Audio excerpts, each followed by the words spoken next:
Subscribe कीजिए हमारे channel नूर रज़ा को और बेल आइकन को प्रेस कीजिए जिससे आपको हमारी न्यू वीडियो की नोटिफिकेशन मिलती रहे।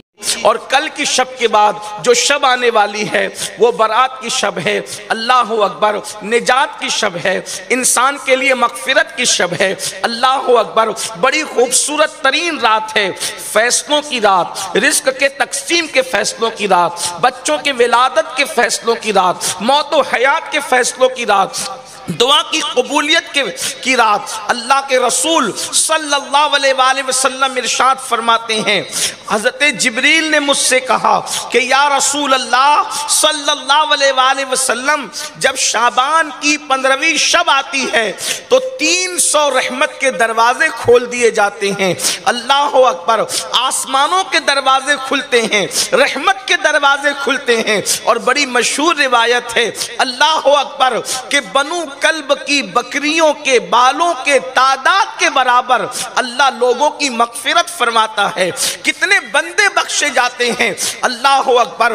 गुरूब आफताब से लेकर के सुबह सादिक तक अल्लाह की रहमतों की छमा छम बरसात होती है और अल्लाह की तरफ से ऐलान होता है कोई बंदा मगफिरत का तालिब, ताकि उसकी मगफिरत की जाए। है कोई बंदा रोजी का तालिब, ताकि उसको रोजी अता की जाए। है कोई बंदा दिल की मुराद मांगने वाला, ताकि उसकी मुराद पूरी की जाए। अंदाजा फरमाए, कुदरत की तरफ से खुद ऐलान हो रहा है। अल्लाह अकबर, ये किसी दुनियादार का ऐलान नहीं है कि ऐलान करने के बाद मुकर जाए। ये किसी सियासी इंसान का ऐलान नहीं है कि ऐलान के बाद भी अता न करे। वल्लाह, ये मेरे रब का ऐलान है, जिसके बारे में फरमा दे कि अल्लाह सच्चा है। एक मकाम पर फरमाओ, रोजी चाहिए रोजी मांगो, रिस्क चाहिए रिस्क मांगो, इज्जत चाहिए इज्जत मांगो। इरशाद होता है, आज जो मांगोगे तुम्हारी झोलियां भरी जाएगी।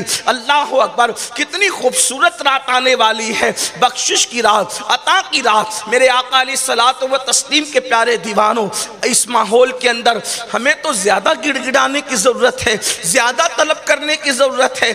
आजकल लोग पूछते हैं ऐसे हालात में मुसलमानों को क्या करना चाहिए, जबकि दुनिया के अंदर हाहाकार मचा हो, दुनिया के अंदर तूफान बदतमीजी बपा हो, दुनिया के अंदर जराइम अल्लाह अकबर घर घर आम हो, कहीं पर धुआं पर लाशें बिखर रही हो, कहीं पर अल्लाह अकबर तबाही मची हुई हो, कहीं पर इंसानी खून से होली खेली जा रही हो, कहीं पर बच्चों की जो है वो आवाज चीख और पुकार सुनी जा रही हो, कहीं पर घर से बेघर किया जा रहा हो, कहीं पर छत से बेछत किया जा रहा हो, कहीं पर दुपट्टे छीने जा रहे हो, कहीं पर आबरू लूटी जा रही हो, कहीं पर इंसानी खून जो है पानी से भी ज्यादा सस्ता हो गया हो, कहीं पर जानवरों की तो अहमियत। अगर कोई हमें कुछ ना भी करे तो कुरान कह रहा है कि जब तुम जुर्म करोगे तो कोई कुछ ना भी करे, हम तुम्हें मारेंगे,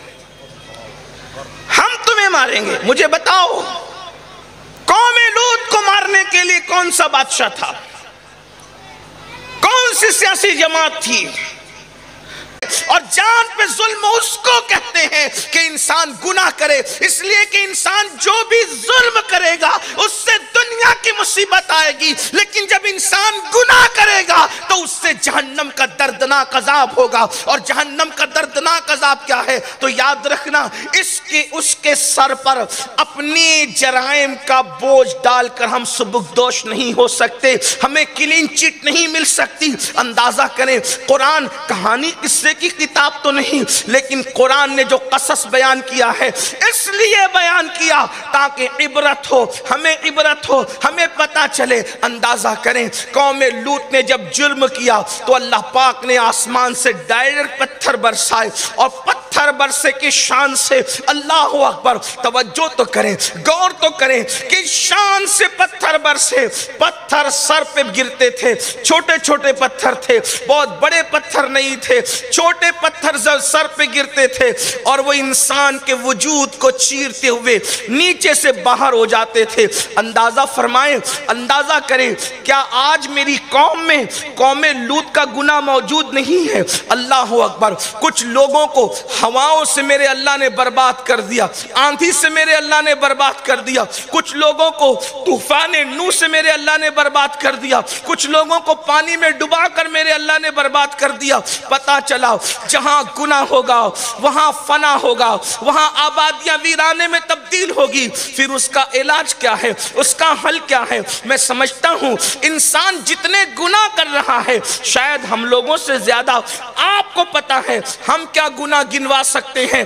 آپ کو جو گناہ کے بارے میں علم ہے، اللہ اکبر، قوم لوط کا عمل اس قوم کے اندر موجود، قوم عاد کا گناہ اس قوم کے اندر موجود، قوم سمود کا گناہ اس قوم کے اندر موجود، اللہ اکبر، قوم شعیب کا گناہ اس قوم کے اندر موجود، قوم نوح کا گناہ اس قوم کے اندر موجود۔ وہ کون سا گناہ ہے جو ہم نہیں کر رہے ہیں؟ یاد رکھنا انہوں نے تو دو چار گناہ کیے اور اس کے بعد ان پہ پتھر برس گئے، ان پہ ہوائیں آ گئی، ان پہ سیلاب آ گیا، ان پہ آندھیاں آ گئی، اللہ اکبر، ان پہ زلزلے آ گئے، ان پہ چنگاڑ آ گئی، اللہ اکبر۔ کبھی کبھی ان پہ جوؤں کا عذاب آیا، ان پر خون کا عذاب آیا، ان پر دیمک کا عذاب آیا، ان پر مینڈک کا عذاب آیا، طرح ان پہ الگ الگ قسم کے عذابات آتے رہے۔ لیکن مسلمانوں آج اجتماعی طور پر ہم پر اس لیے عذاب نہیں آتا، اس لیے کہ ہمارے درمیان آمنہ کے لال مصطفیٰ جان رحمت اللہ کے محبوب موجود ہے،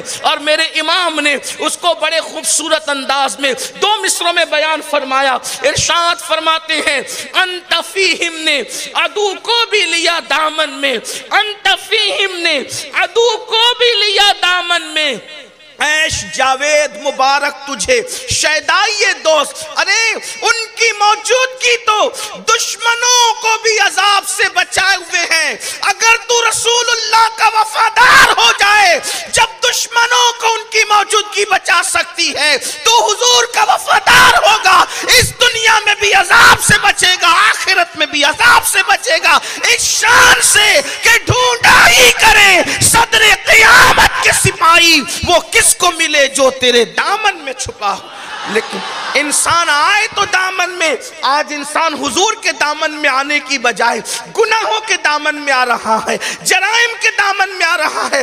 اللہ کے بندو جہاں گناہ ہے وہاں فنا ہے، اور اگر گناہوں کے وبال سے جرائم سے بچنا ہے تو آئیے اس کا بہترین علاج یہ ہے کہ اللہ کی بارگاہ میں گڑ گڑاؤ، اللہ کی بارگاہ میں سچی توبہ کرو۔